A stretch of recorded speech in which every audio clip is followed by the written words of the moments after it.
jaune. Les deux hommes de tête à droite et regardez ce que donne l'ascension du Prat d'Albis avec la 3D. Oui, avec une montée irrégulière. Le premier kilomètre est facile à 4,5%, puis ce sont 2 kilomètres à 6%. Ensuite, un kilomètre après de 11%. Il y a un petit replat au bout de 5 kilomètres. À nouveau, un kilomètre difficile à 11%. Et puis les 5 derniers kilomètres, c'est une pente plus régulière à 7,5%.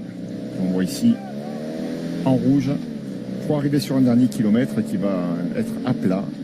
Voilà, pratiquement à plat, un faux plat. Donc les écarts, ils devront se creuser avant. Il faudra, pour faire un écart, en tout cas, attaquer à 6 km du sommet dans les 6 derniers kilomètres, mais pas attendre la flamme rouge. Et la route n'est pas très très large, hein, et ça va encore se rétrécir dans la dernière partie. Oui. Et Landa est parti tout seul pour essayer d'abord de revenir sur le groupe intercalé, le groupe Bardet. Et ensuite, pourquoi pas essayer de s'envoler vers la victoire. Enfin, la victoire, essayer de se rapprocher du duo de tête qui semble bien parti quand même. Très bien parti. Beaucoup d'énergie. On retrouve donc le groupe maillot jaune emmené par les coéquipiers de Steven Kruijswijk avec en troisième position, c'est Gregor Mühlberger pour Laboret et derrière les Ineos. Julien Lafilippe isolé, il n'a plus d'équipier, mais il est toujours dans ce groupe, on le voit avec son maillot jaune. Thierry Adam avec le groupe maillot jaune. Ouais, on vient de perdre, ça c'est important pour les Jumbo-Visma de plus qui a été distancé. On a remonté Amador, on a remonté Freire, on a remonté Mollema, des coureurs qui étaient devant tout à l'heure. Pour l'instant, eh bien, on surveille évidemment ce qui va se passer parce que comme vous, ils ont vu que ce groupe maillot jaune, il manquait pas mal d'éléments, il manquait surtout des coéquipiers autour de Julien Lafilippe. Donc on attend de voir si on va oser l'attaquer. Après, l'attaquer, c'est aussi s'exposer à un compte parce qu'il est sur une partie de difficulté qu'il va apprécier. Julien Lafilippe qui est en 10e position et qui a parfaitement géré tout à l'heure la vitesse imprégnée par l'équipe Astana. Merci Thierry. L'info, c'est que Mikel Landa est de retour dans le groupe. Nairo Quintana, Romain Bardet, Thomas Voeckler avec le groupe qui se situe à 1 minute 30 du duo de tête. Impressionnant la vitesse à laquelle Mikel Landa est revenu sur ce groupe après le travail de ses coéquipiers Amador et Marc Soler. On a Tony Galopin depuis le début de l'ascension qui se sacrifie corps et âme pour Romain Bardet. Et pourtant, Tony, il envoyait de l'air. Mais là, on a Mikel Landa qui fait l'avion. Vraiment, il va récupérer un petit peu sur cette portion un peu plus plate. Et dans quelques centaines de mètres, il va repasser à l'action. Je ne sais pas si Quintana pourra lui donner un coup de main. Mais Mikel Landa sera au-dessus du lot par rapport à ses compagnons qui viennent rejoindre. On fait le point sur la course. Les deux hommes de tête, ils sont ici. Simon Geschke, maillot orange de la CCC, avec Simon Yates, vainqueur à Bagnères de Bigorre il y a 3 jours sur les routes du Tour de France. À 1 minute 32, on l'a vu. Le groupe dans lequel on retrouve Lutsenko, Woods. Il y a également Dan Martin, Guillaume Martin, Lennart Kamna, Romain Bardet, on l'a dit, Tony Galopin, Nairo Quintana, Mikel Landa, Sébastien Reichenbach. Il y a également Roman Kreuziger dans ce groupe. Et on va voir rapidement Nairo Quintana passer en tête, essayer d'imprimer. Avec l'attaque de Simon Yates à l'avant. Simon Yates qui démarre à 9 km seulement du sommet. À 9 km, et là Simon Geschke ne peut pas y aller. C'est un coup dur, ouais. Yates, il est très fort et il a déjà gagné une étape sur ce tour. Et là, avec le démarrage qu'il vient de lui placer, il l'a laissé sur place, donc il ne peut pas le suivre. Évidemment, Yates va tout donner jusqu'au sommet, c'est encore loin. Et s'ils veulent remporter l'étape à l'arrière, je pense surtout à Bardet et encore plus à Mikel Landa, il faut sortir du rang maintenant derrière. Il prend des risques, mais c'est un merveilleux coureur, Simon Yates, on le sait, vainqueur de la Vuelta l'an dernier, vainqueur de 3 étapes sur le Tour d'Italie. Toujours l'an dernier, un Tour d'Italie, donc il avait longtemps été le leader. Et avec la marge qu'il a au général, Simon Yates, il se promène aujourd'hui. Il joue parfaitement le coup, c'est vrai, il s'est glissé dans cette échappée, il a déjà gagné sur le Tour, il a moins de pression que les autres, il a finement joué. Et voilà donc Landa qui a certainement été informé de l'attaque à l'avant de Simon Yates. Il sait que s'il veut remporter l'étape, eh bien il ne peut plus attendre. Oui, et là avec le rythme qu'il a pris, Mikel Landa, il va faire sauter, il va faire exploser ce groupe de contre, Thomas Voeckler. Ouais, même Nairo Quintana ne lui sera d'aucune aide. Un Nairo Quintana qui ne peut pas suivre le rythme imposé par Mikel Landa. Il faudra vraiment du grand Romain Bardet pour qu'il parvienne à garder sa roue parce qu'il est déchaîné, l'Espagnol. Ouais, ce sera compliqué parce que Landa, encore une fois, hier, il a réalisé une très belle étape. Il termine 6e de l'étape à 14 secondes. Donc dans ce groupe, c'est évident, c'est lui le plus fort. Et surtout, il est plus frais. Il n'y a pas longtemps qu'il est parti. Les autres sont devant depuis de nombreux kilomètres déjà. Exceptionnel, Mikel Landa, avec Romain Bardet dans sa roue qui s'accroche. Lennart Kamna, et là également Lutsenko légèrement en retrait. On retrouve le groupe maillot jaune. toujours avec George Bennett. Steven Kreuzweig en deuxième position. Geraint Thomas.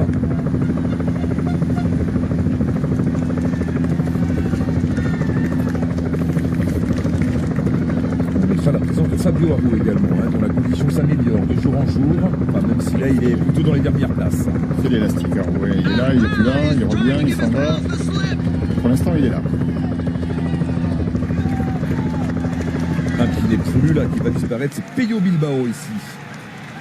Le double vainqueur d'étape sur le Giro. Et comme hier dans le Tourmalet, c'est l'équipe Jumbo-Visma qui imprime le tempo. Julien Lafilippe s'est replacé au 5e rang. Thierry avec le groupe maillot jaune. Ouais, c'est ce que j'étais en train de regarder et ce que j'allais vous dire, c'est qu'il a été malin. Qu'est-ce qu'il court bien, ça prouve qu'il est en super forme. On s'en doute bien avec le maillot jaune. Julien Philippe, il a profité d'un tout petit moment où il y avait sur la gauche une légère descente, ça n'a pas duré longtemps, pour passer, accélérer et revenir se positionner en 5e position. Sans doute qu'il se méfie un petit peu de Geraint Thomas. Je trouve que Egan Bernal n'est pas terrible, moi, dans son coup de pédale. Et Bardet en difficulté dans la roue de Mikel Landa et Lennart Kamna. Eh oui, Romain Bardet, vous le pressentiez, Laurent, qui ne parvient pas à garder la roue de Landa et de l'étonnant Lennart Kamna, le coureur allemand de la formation Sunweb. Oui, il prend un petit coup moral là, mais c'est une logique, hein, c'est normal. Landa est plus frais que Bardet. On a vu Bardet en difficulté hier, il n'y a pas de miracle. Aujourd'hui, il a fait une très très belle course, Romain Bardet, un beau sursaut d'orgueil. Il tombe à nouveau sur un garçon qui fait partie des plus frais, des meilleurs de ce Tour de France. À la personne de Mikel Landa, il vient de revenir et donc logiquement, voilà, le rythme est beaucoup trop soutenu pour Romain Bardet. Il ne pourra pas remporter cette étape. Sursaut d'orgueil de Romain Bardet aujourd'hui sur la route du Prat d'Albis. Mais la condition n'est pas encore suffisante pour permettre à Bardet de jouer une victoire d'étape dans ce Tour de France. Mikel Landa avec Lennart Kamna qui est en train de perdre la roue de Mikel Landa. Kamna qui est aussi rupteur et qui ne va pas tarder à se garer, exploser. Accélération de David Gaudu, attention. Avec David Gaudu et Thibaut Pinot qui va peut-être placer une accélération de plus loin aujourd'hui pour tenter de récupérer du temps au classement général. On rappelle qu'il y a Reichenbach qui peut servir de relais à Thibaut Pinot. Thierry Adam. Ouais, c'est l'accélération là sur ce virage à droite de David Gaudu qui était revenu tout à l'heure dans la descente, qui a accéléré, ça a étalé un petit peu tout le monde, les deux Jumbo-Visma, les deux coureurs de l'équipe Ineos, et du coup Fabio Aru et Sandro Meurice délogés du groupe maillot jaune. Et très Bernal, bien Julien Lafilippe en 6e position. Et Bernal un peu loin, n'a pas l'air au mieux. Et il n'a pas l'air au mieux, c'est ce que nous confiait Thierry Adam en Rantaine il y a quelques instants, alors que George Bennett s'est écarté pour la formation de Jumbo-Visma. Et Egan Bernal avec dans sa Roglic porte Warren Barguil. 7 km encore pour l'homme de tête qui ne perd pas grand chose sur Mikel Landa. Toujours 1,20 d'avance pour Simon Yates. N'oublie pas Geschke qui est intercalé.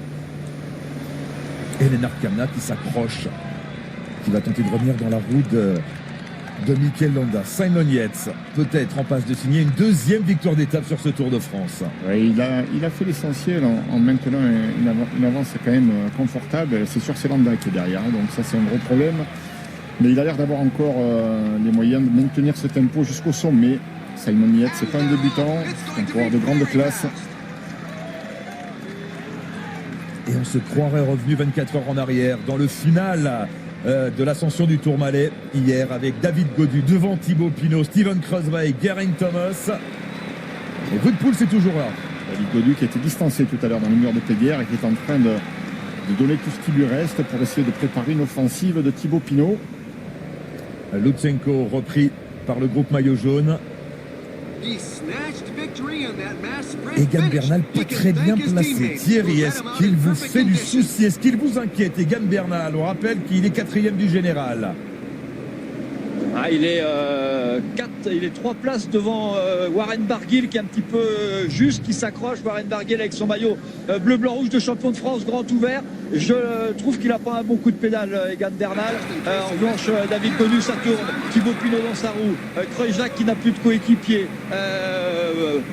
Wout Poels qui dans la roue de Geraint Thomas et Alaphilippe dans la roue de Wout Poels et Valverde juste derrière. Si ça casse, ça cassera à cet endroit-là. Ouais, et Landa qui continue sa progression vers le sommet. Il se rapproche, mais très légèrement. Il a repris 5 secondes à peine à Simon Yates. En revanche, il a distancé définitivement Lennart Kamna. Il y a toujours Simon Geschke intercalé, mais l'Allemand ne pourra pas jouer un rôle aujourd'hui pour la victoire d'étape, alors que David Gaudu continue d'imprimer un énorme rythme avec Thibaut Pinot dans sa roue et Warren Barguil qui est en train de se faire distancer. Oui, c'est important ce qu'il fait Thibaut Pinot, parce qu'il a peut-être senti que le maillot blanc d'Egan Bernal n'était pas au mieux.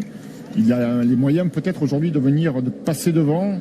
Donc on prépare très certainement une offensive de Thibaut Pinot. Dan Martin, trop court aujourd'hui pour pouvoir jouer la victoire d'étape. Il a essayé, l'Irlandais, mais il va être repris par le groupe maillot jaune. Alors que Rigoberto Urán est en train de céder. C'est le 7e du classement général qui cède. Juste derrière Thibaut Pinot. Rigoberto Urán avec Warren Barguil. Et ils ne reprennent rien à Mikel Landa. Ils ont abordé cette montée de Pradalbis avec une avance un retard d'une minute. Le retard a augmenté sur Landa. Landa qui revient sur Simon Geschke, mais Landa a toujours plus d'une minute de retard sur Simon Yates à 6 km de l'arrivée. Ouais, c'est faisable, hein. 1,04 à 6 km. Thomas Voeckler, est-ce que Mikel Landa peut encore viser la victoire d'étape? Oui, franchement, il me fait une impression énorme. Il va revenir bientôt sur Simon Geschke. Honnêtement, il faudra du grand Simon Yates pour qu'il parvienne à contenir le retour de Mikel Landa, car l'Espagnol est déchaîné. Il les reprend un par un et il a un rythme de folie, une cadence de pédalage de folie. Mais attention, Simon Yates, on l'a vu l'autre jour, c'est du costaud, hein, il y a du suspense. Ouais, et puis il va falloir revenir et être capable de le déposer, parce que Yates, s'il s'accroche, le dernier kilomètre étant à plat, il peut à nouveau battre Landa. Et l'attaque de Thibaut Pinot. L'attaque de Thibaut Pinot qui à 7 km du sommet donc place au démarrage. On rappelle qu'il a un relais à l'avant éventuellement avec Sébastien Reichenbach. Et derrière c'est Egan Bernal. Thierry. Ouais, c'est au moment où David Gaudu s'est écarté dans ce virage à droite, il a ouvert la porte à Thibaut Pinot qui s'est mis en danseuse et a attaqué nettement. Et forcément, et bien derrière, on a mis un petit peu de temps à répondre.